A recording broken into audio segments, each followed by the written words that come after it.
الحمدللہ رب العالمین والصلاة والسلام علی سید الانبیاء والمرسلین اما بعد فاعوذ باللہ من الشیطان الرجیم بسم اللہ الرحمن الرحیم الحمدللہ عز وجل۔ آج 17 رمضان مبارک ہے اور 17 رمضان مبارک کو جنگ بدر ہوئی۔ آئیے انشاءاللہ عز وجل آج ہم جنگ بدر کے بارے میں کچھ سماعت کرتے ہیں۔ مدینہ منورہ سے 80 میل کی دوری پر بدر ایک گاؤں تھا جہاں حق و باطل کے درمیان پہلا بڑا معرکہ برپا ہوا۔ اسی مناسبت سے اسے غزوہ بدر کا نام دیا گیا۔ یہ لڑائی 17 رمضان مبارک سن 2 ہجری کو لڑی گئی، جس میں 313 مسلمان اور 1000 کفار شامل ہوئے۔ سیرت و تحریک کی مستند کتب کے مطابق مشرکین مکہ کے پاس 700 اونٹوں کے علاوہ درجنوں گھوڑے اور سینکڑوں کی تعداد میں تیر و تلوار اور جنگی اسلحہ موجود تھا، جبکہ اس کے مقابلے میں مسلم لشکر کے پاس صرف 170 اونٹ، 2 گھوڑے اور 8 تلواریں تھیں۔ اب ہم میدان بدر کے جزوی واقعات سے صرف نظر کرتے ہوئے اس جنگ کے نتائج کا ایک نظر جائزہ لینے کے بعد ان حکمتوں اور اسباب کا کھوج لگانے کی کوشش کرتے ہیں جو دور حاضر میں برپا حق و باطل اور ظالم و مظلوم کی کشمکش کے ضمن میں راہنما اصولوں کا درجہ رکھتے ہیں۔ غزوہ بدر کے نتیجے میں 70 کفار مکہ ہلاک ہوئے اور اس قدر گرفتار کر کے مدینہ منورہ لائے گئے، جبکہ صرف 14 مسلمان درجہ شہادت پر فائز ہوئے۔ اس تمہید کے متناظر میں غزوہ بدر کے اسباب و نتائج کا تخلیق و تجزیہ کیا جائے تو معلوم ہوتا ہے کہ اللہ تعالیٰ کے نزدیک حتمی نتائج اور ناکامی و کامیابی کے لیے تعداد کی کمی و زیادتی اور مال و دولت اور وسائل کی قلت و کثرت ثانوی حیثیت رکھتی ہے، اور اس بابت اصل اور بنیادی اہمیت معیار کی ہے، وگرنہ بے سر و سامان 313 کی اقلیت کا مادی جنگی ہتھیاروں سے لیس 1000ویں اکثریت سے کیا مقابلہ تھا۔ قرآن حکیم میں ارشاد باری تعالیٰ کا مفہوم ہے، بارہا ایک قلیل سا گروہ ایک کثیر اور بڑے گروہ پر اللہ تعالیٰ کے حکم سے غالب آیا ہے اور اللہ صبر کرنے والوں کے ساتھ ہے۔ سورہ بقرہ گویا نہایت کمزور اور مظلوم و طبقات کو ظالموں اور کافروں کی اکثریت اور مادی شان و شوکت سے مرعوب ہو کر مایوس نہیں ہونا چاہیے، بلکہ صبر و استقامت کے ساتھ حق و صداقت اور عدل و انصاف کے ثبات و قیام کی جدوجہد اور ہر صورت جاری رکھنا چاہیے۔ معرکہ بدر کا ایک اہم سبق یہ بھی ہے کہ جہاں مخالفانہ اکثریت و قوت سے خوف و زدہ ہو کر حق و مشن کو ترک نہیں کرنا، وہاں باطل و طاقتوں کا مقابلہ کرنے کے لیے کم از کم اس قدر مادی وسائل اور قوت و ضرورت حاصل کرنا لازمی امر ہے کہ دشمنوں پر رعب اور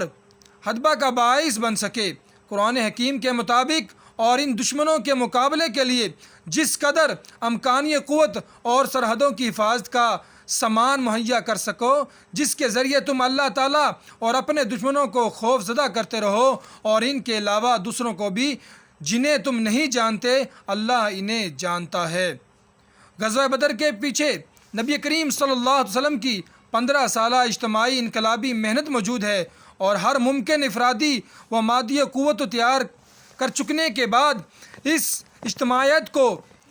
بدر کے میدان کا رازدار میں اتارنے سے قبل آقا نامدار صلی اللہ تعالی علیہ وآلہ وسلم اپنے رب کے حضور سربسجود ہوئے اور عرض کیا، اے اللہ، اگر آج مسلمانوں کی جماعت مٹ گئی تو اس کے بعد تیری زمین پر تیرا کوئی نام لیوا نہ رہے گا۔ نبی اکرم صلی اللہ علیہ وسلم نے بدر کی گرم جنگ سے پہلے دین اسلام کے حق نظریہ اور آفاقاتی اصولوں پر 13 سالہ مکی دورہ میں صحابہ کرام کی منظم و تربیت یافتہ جماعت تشکیل دی، اور اس مثالی جماعت کو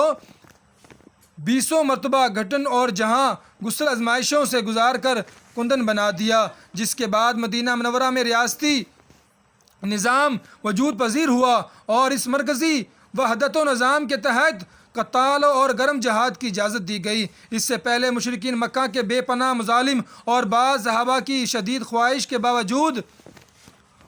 گفتگو عبید یغم کے تحت برداشت اور عدم دہشت کے سخت ڈسپلن کو قائم رکھا گیا۔ سورہ بقرہ کے اندر طالوت و جالوت کے معرکے میں بھی بنی اسرائیل اپنے نبی سے جنگ لڑنے سے قبل بادشاہ مقرر کرنے کا مطالبہ کرتے ہیں، اور پھر جالوت کا مقابلہ کرنے کے لیے طالوت کو ان پر برحق حکم